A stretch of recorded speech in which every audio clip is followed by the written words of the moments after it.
What's up, guys? Welcome back to the channel and welcome back to the Arizona fishing report for November. I've got a sweatshirt on. Things are cooling off.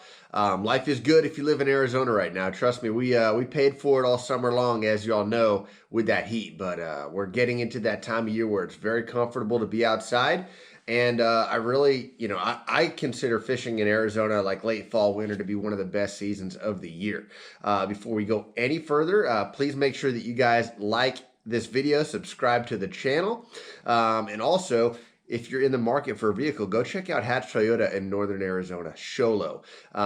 They've got an awesome selection of Tundras and other vehicles, and I'm a big Tundra fan myself. This report is brought to you by them, so if you're in the market, go see those guys, tell them I sent you, and let's get into fishing talk here.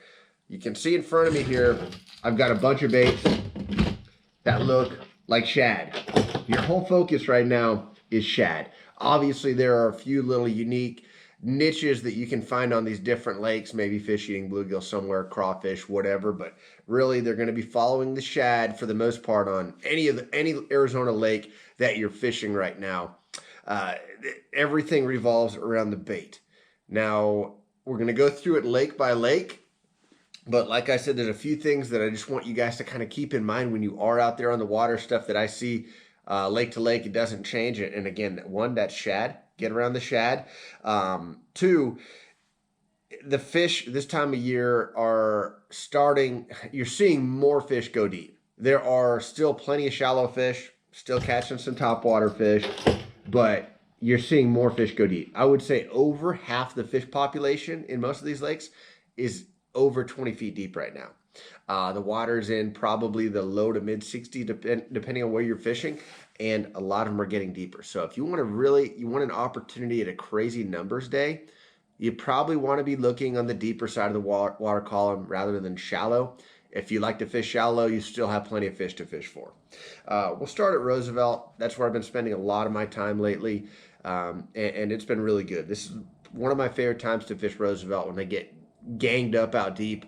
You can have some crazy numbers days, and the big fish, they're going to be hit or miss this time of year. Tournament winning bag's going to be fair still, 18, 19, 20 pounds, but that's it's tough to do. And a day of fishing out there, you might go catch a lot of fish, and you're doing well if your biggest five weigh 13, 14, 15 pounds. That's cool with me. I'll go catch 2 and 3 pounders all day long. If you can go out and catch 20, 30, 40, even 50 fish, you can do that right now at Roosevelt if you get around the right deal. Still can go out there and struggle, no question. But they are schooled up, and if you can find a school, you can do a lot of damage right now. The water's pretty clear. It's very clear in the middle of the lake, and then as you run up, especially the salt stays relatively clear, but the Tonto and has a lot more color in it for whatever reason. So if you're looking for that color water, go west towards the Tonto. And the water temperature I've noticed has been anywhere from 62 to 66, kind of depending on the time of day and where on the lake you're at. But a topwater bite, when it gets into the 50s, you can kiss this goodbye. While you still got it in the 60s, there's a chance. And I've seen it, like the amount of topwater bites are waning. You could have gone out there and had 20 topwater bites a couple weeks ago. Now you're lucky to get 5. But they could still be good ones, and we all love throwing topwater. This is a Berkeley Chopo 105.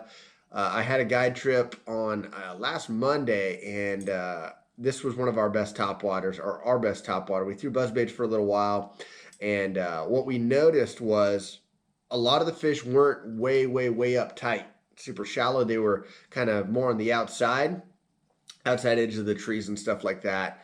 And the biggest thing with that is you need a bait that's going to actually create some serious disturbance to pull those fish up, because you're pulling the fish out of trees that are deeper, maybe 10, 12, 15 feet deep, and those fish are several feet below the surface.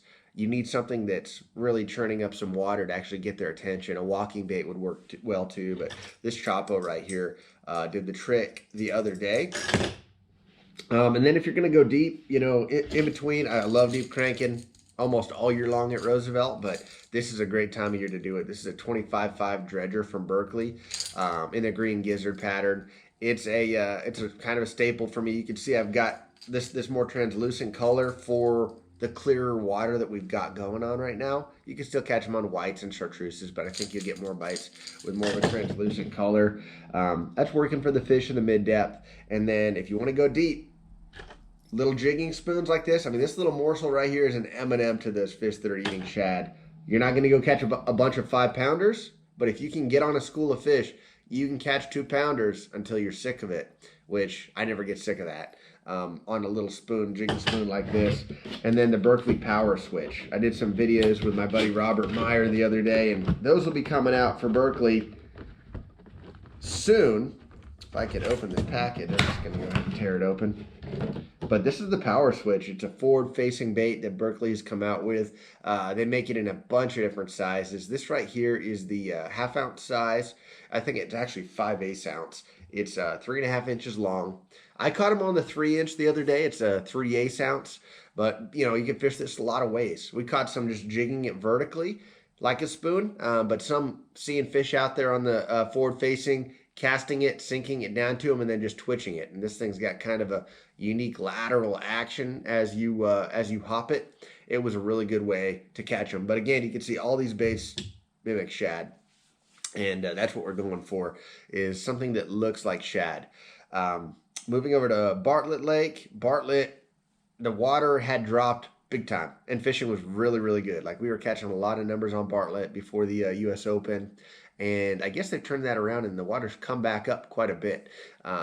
It's still low, but it's on the way up. Water's still dirty, and fishing's good. You know, with the water being dirtier there, you're gonna do stuff more like a crankbait, a shallow medium crankbait, a spinner bait, a vibrating jig. Those are gonna be good ways to catch them.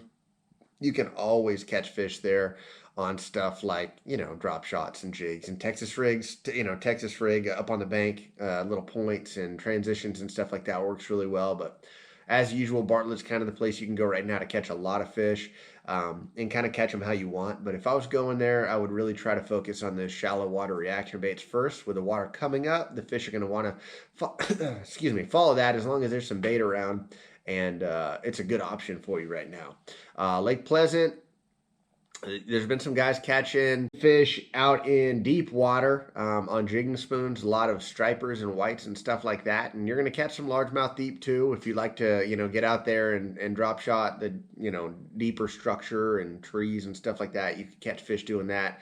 But there's a good shallow bite this time of year too at Pleasant, especially in the northern bays. They're dirtier. The water is typically a little warmer because it's dirtier up in those areas, and the bait like to move up shallow. So if you can get some bait, find some bait shallow, you can catch them on reaction baits, you know, little swim baits, top waters, crank baits again, jerk baits, any of this stuff I got in my hand. But again, the little spoons and the power switches and stuff, if you can find the fish, you know, in the ditches and channels, ganged up, that's where you have an opportunity to catch a bunch. So I love fishing Pleasant November, December. It's an awesome time of year to fish that place. January gets really, really tough. But if you like to fish shallow and you don't want to have to go deep, Pleasant's also another great option. There's always a shallow bite out there this time of year. Over the Salt River chain, the lower Salt River chain, Apache, you know, I haven't personally been there, but I would think it's still pretty good. I fished that place a lot in November, and it's a pain to get to, but it's always a good option, especially if you're looking for better than average fish. The smallmouth haven't really been a factor out there, unfortunately. I don't know how many of them are left. I haven't really heard or seen of any coming out of there in a couple years, so I wouldn't go up there thinking I'm going to catch smallmouth, but largemouth-wise, it's good. I may or may not run a trip out there this week. We're kind of going back and forth between Roosevelt and Apache, but if I do, I'll definitely let you guys know how it goes. And then Canyon, very hit or miss. You know, those deep Florida strain bloodline fish, they get really tricky this time of year. Canyon and Saguaro are both the same, very hit or miss. If you can find some spoonfish, that's the best way to get healthy quick and catch big ones. As far as catching numbers of big ones, it's hit or miss. But if I was going out to either one of those right now, I would be looking for that. It's going to take patience. You're going to fish for 4 hours without catching anything, and then if you find them, you'll load up in 15 minutes, and then you go 4 more hours without catching anything. So you're out there looking for that quick window of active fishing, and if you find it, it can be great. there's some grass, especially in Saguaro. If you can find some of that submerged grass growing, you can catch some fish doing that. There's a chance you can catch some flipping right now. I know a few weeks ago there were a lot of fish up shallow. And I think that's really changed over the last couple of weeks. We're finally getting these cold nights, and the water temps dropped a lot. I think a lot of those fish are wanting to move deep. If you can find some bluegill up shallow, there's going to be bass around them. But odds are, every day that passes, you're going to have to go deeper sooner. So, and then if you're into big baits, those are the two lakes to go throw. Big swim bait, big glide bait. There are some guys catching a couple fish doing that, but that's a whole different element. It's not really my thing, but if it's something you like to do, now's kind of the best time to get out there and start doing that. The fish kind of get keyed in on bigger bait, and they're actually getting some trout. These lakes are getting some trout here in a couple weeks as well. So that's good news. But yeah, as far as the other lakes in Arizona, the Colorado River, I have not been over to Havasu. I've not been down at Martinez.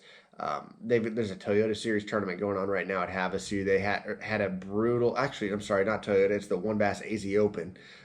They had some brutal wind in practice. The guys didn't get much practice time, and the weights were not super for there this time of year. Dylan Maxson had a 21-pound bag yesterday, but the weights overall were pretty low compared to what they can be at Havasu. So just, kind of a tougher deal. That's a different lake. You don't have the fish that go out into 40, 50 feet on that lake like they do on our Phoenix area lakes to spoon. In the wintertime, those fish kind of stay a lot shallower than the fish do on the Phoenix area lake. So it's a little bit of a different deal. But anyways, if you guys have any insights or inputs, feel free to drop them in the comments below. I know a lot of the viewers like to do that, and hey, it's cool to be able to share a little bit of knowledge with each other. So thanks for watching. Drop a comment below, and again, please subscribe to the channel. If you haven't subscribed, please do so, and hey, I'll be back at you guys next month. Thank you.